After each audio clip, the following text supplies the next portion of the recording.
Y Dios permite, ¿verdad?, que estemos ahorita en una situación en donde tenemos más libertad y gracias a Él. ¿Por qué? Porque todo esto es para que ustedes y nosotros sigamos aprendiendo que por eso los días son malos, porque el enemigo sabe que muchos, los que no le conocen, se están yendo hoy por hoy. ¿A dónde? A una perdición eterna.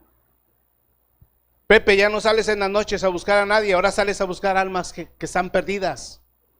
Amén. Por eso mismo ahora ya no salgo yo a buscar el pecado, ahora salgo a buscar los que estaban en el pecado igual que yo.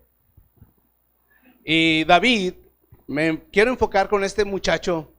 No quiero que lo veamos como el rey coronado en su trono, no, quiero que lo veamos como un jovencito.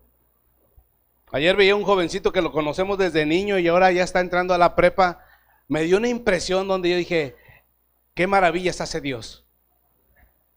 La voz, el porte, la formalidad. Yo decía, Señor, úsalo. Yo le dije, nunca dejes de buscar de Dios, sabes que Él te ha bendecido. Quiero que vayamos al primer libro de Samuel 17, por favor, sin tanto preámbulo ya en esto. Yo quiero que, hablar rápidamente porque tenemos algo planeado, preparado para ustedes. Amén. Ay, eso me gusta, están en el sentir. Nada más al momento que les diga no van a decir, ay, amén, no. Que luego después se desinflan, ¿verdad? Del 1 al 27, hermanos, por favor. Primer libro de Samuel 17. Ya sabemos la historia. La hemos leído inclusive infinidad de veces. Lo que deseo es que plasmemos el pensamiento tiempo de salir.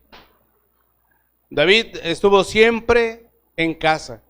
Aun cuando aquí, si ustedes alcanzan a ver ahí que David mata a Goliat, él ya había ido con Saúl. Él ya había ido a tocar y alabar a Dios y salían esos demonios que atormentaban al rey Saúl y él iba y venía del palacio a la casa de él. Pero sin embargo, dice aquí, en nombre del Padre, del Hijo y del Espíritu Santo, los filisteos juntaron sus ejércitos para la guerra y se congregaron en Soco, que es de Judá, y acamparon entre Soco y Aseca, que es Efes-Damín. Y también Saúl y los hombres de Israel se juntaron y acamparon en el valle de Ela y se pusieron en orden de batalla contra los filisteos. Y los filisteos estaban sobre un monte a un lado e Israel estaba sobre otro monte al otro lado y el valle entre ellos. Salió entonces del campamento de los filisteos un paladín, el cual se llamaba Goliat de Gat y tenía la altura de 6 codos y un palmo.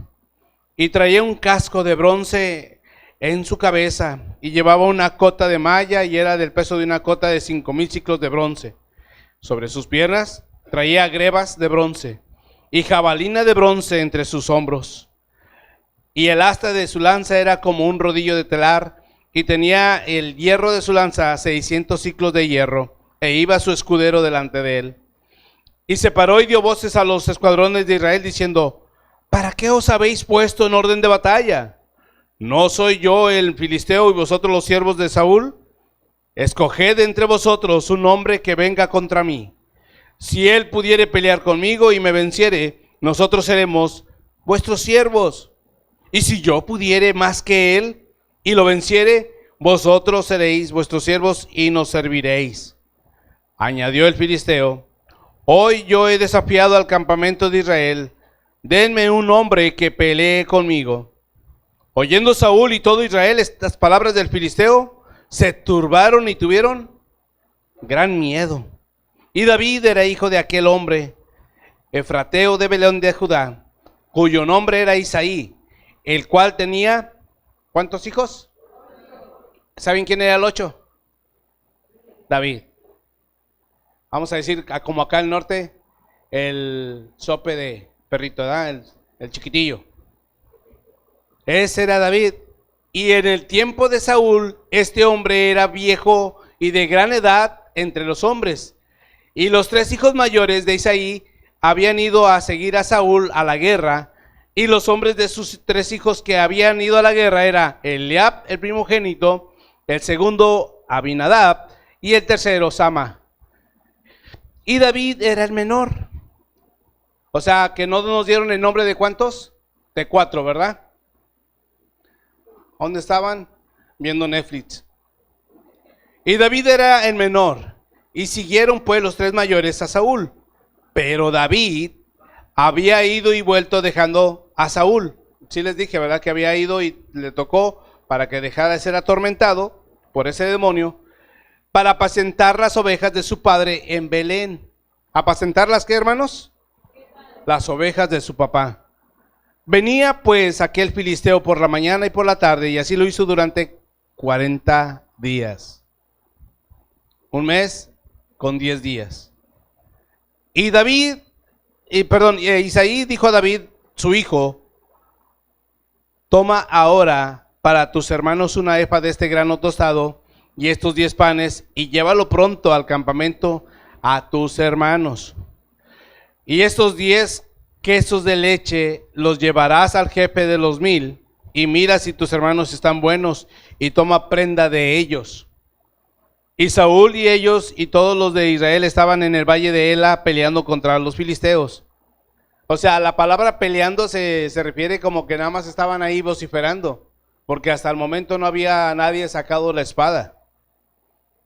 Verso 20. Se levantó pues David de mañana y dejando las ovejas al cuidado de un guardia o de un guarda, se fue con su carga como Isaí le había mandado. Y llegó al campamento, el ejército salía en orden de batalla y daban el grito de combate. Y se pusieron en orden de batalla Israel y los filisteos, ejército frente a ejército. Entonces David dejó su carga en mano del que guardaba el gabaje, y corrió al ejército, y cuando llegó preguntó por sus hermanos si estaban bien. Mientras él hablaba con ellos, he aquí, aquel paladín se ponía en medio de los 2 campamentos, que se llamaba Goliat, el filisteo de Gat.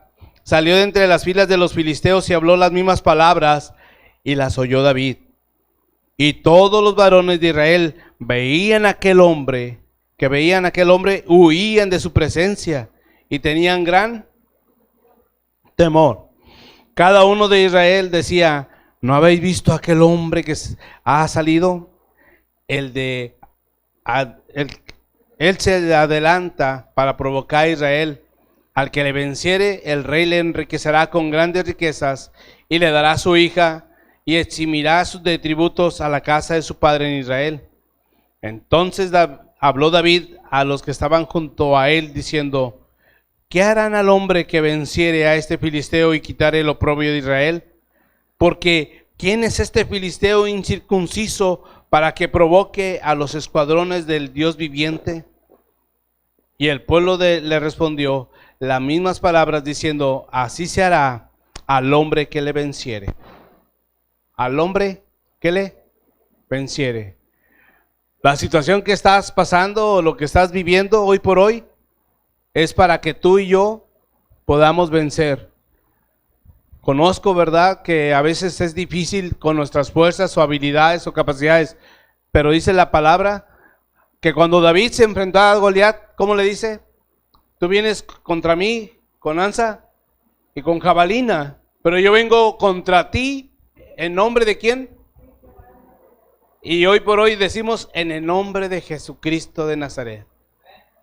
Al mismo que crucificaron, pero que Dios levantó de entre los muertos. Ahí dice eso la palabra. Y por eso dice también, ¿verdad?, que él se interesó, como que de repente lo oye, pues al que le venza a ese hombre le van a dar riquezas, ya no va a pagar tributos y se casará con la hija del rey. Pues David, solterito el joven, ¿verdad? David era un hombre que Dios podía usar, pero una cosa era cierta, él no lo sabía.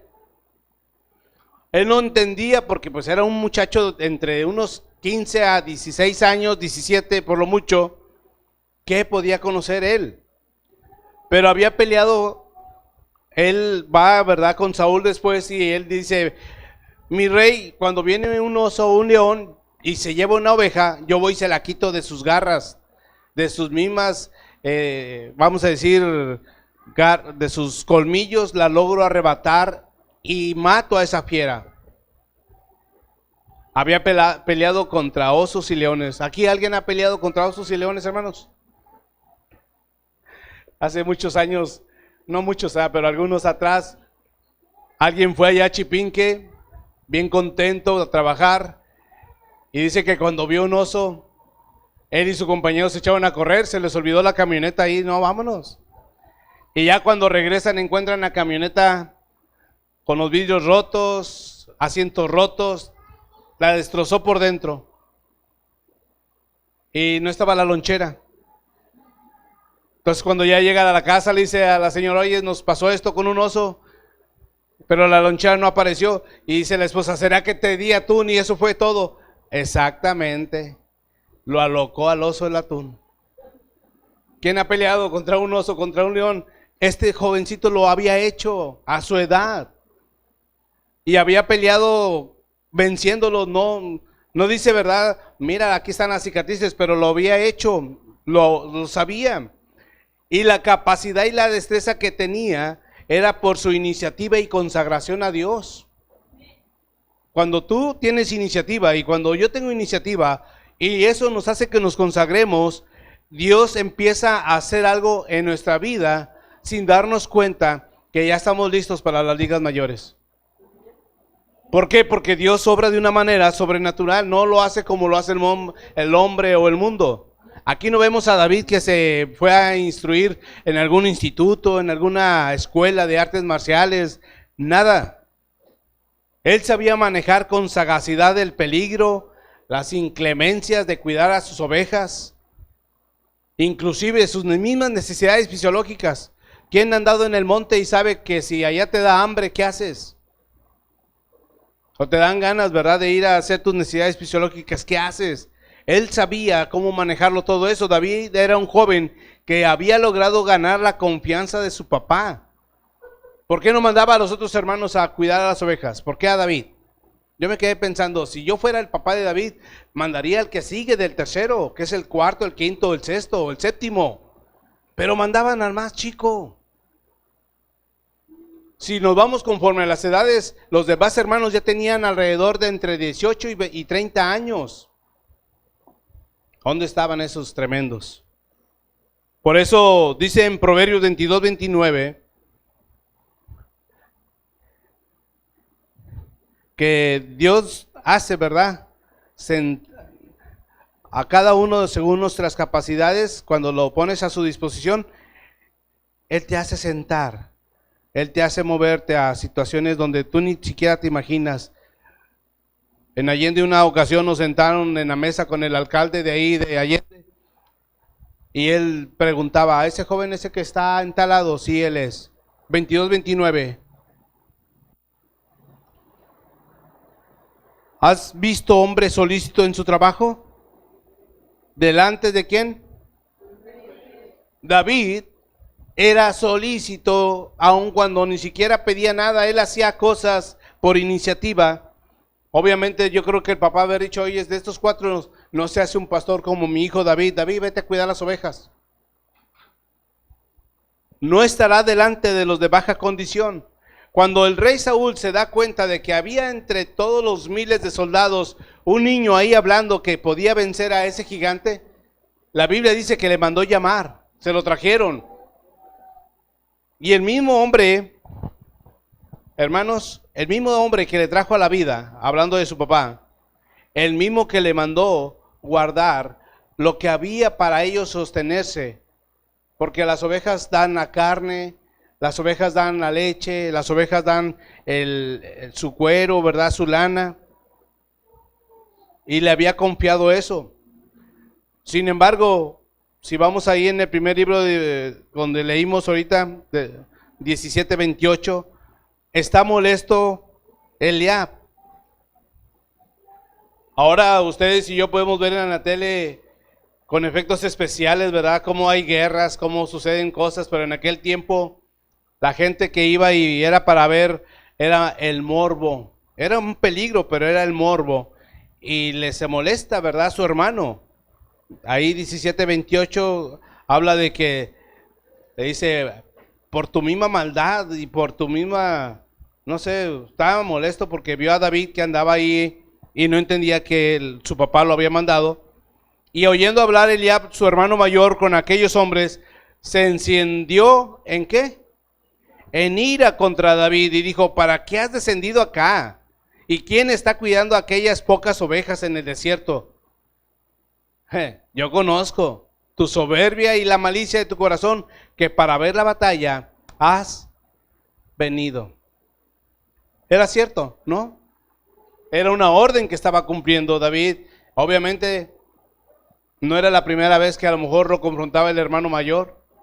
Y él entendió y le dice, ¿qué son estas palabras ásperas que dices? Verso 29, David respondió, ¿no es esto, pues qué he hecho yo ahora? ¿No es esto mero hablar? O sea, entendió David que no era ni el tiempo ni el momento. Porque cuando tú estás enfocado a salir, David ya se había amarrado las agujetas para ir a algo que ni se esperaba. Ya se había preparado con un corazón y iba a comenzar algo nuevo en su vida. Dios da la promoción, hermanos. Si tú quieres promocionarte, trabaja en lo secreto. Trabaja en lo secreto. Porque cuando llega la promoción de Dios, la gente va a decir, bueno, ¿y cómo lo hiciste? Dios es el único que te puede promover para cosas que ni siquiera te esperas. Y levanta a aquellos que han sabido pagar el precio. David ya lo había logrado pagar. Con todo lo que había pasado. Ustedes pongan esto en su mente. Tomen a un joven de esa edad y mandémoslo allá con David y quiten a David. ¿Soportará lo que pasaba David? Para empezar, tiene manos de esas de donde le hacen manicure y muy suavecitas. Y para trabajar con ovejas se requiere saber manejar herramientas, cuerdas, estar con la tierra. David había sabido pagar el precio y ahora sabía utilizar otra cosa que sabemos que es muy peligrosa. La onda, ¿verdad? Hace poco veíamos un video donde un joven con la misma onda se pegó un peñascazo él solo y cayó noqueado. Porque es muy, si es certera, es muy peligrosa. Y David era la persona que Dios iba a utilizar como instrumento en sus manos. Proverbios 18:16, lo hemos leído y dice que la dádiva del hombre le ensancha el camino y le lleva delante de los grandes. La dádiva del hombre. No pongas tu pensamiento en tus cosas o en tu cuenta bancaria. Pon tu pensamiento en lo que el Señor quiere de ti. Lo que el Dios quiere de ti y de mí. ¿Qué es? No es el verso aquel que dice, dame, hijo mío, tu corazón. Dame, hijo mío, tu corazón y mire por mis caminos. En la Biblia de Jerusalén fue la que hallé más ad hoc el versículo como para poderlo comprender. El regalo de un hombre, todo se lo allana, todo se hace libre para caminar, para hacer, y lo lleva hasta la presencia de los grandes.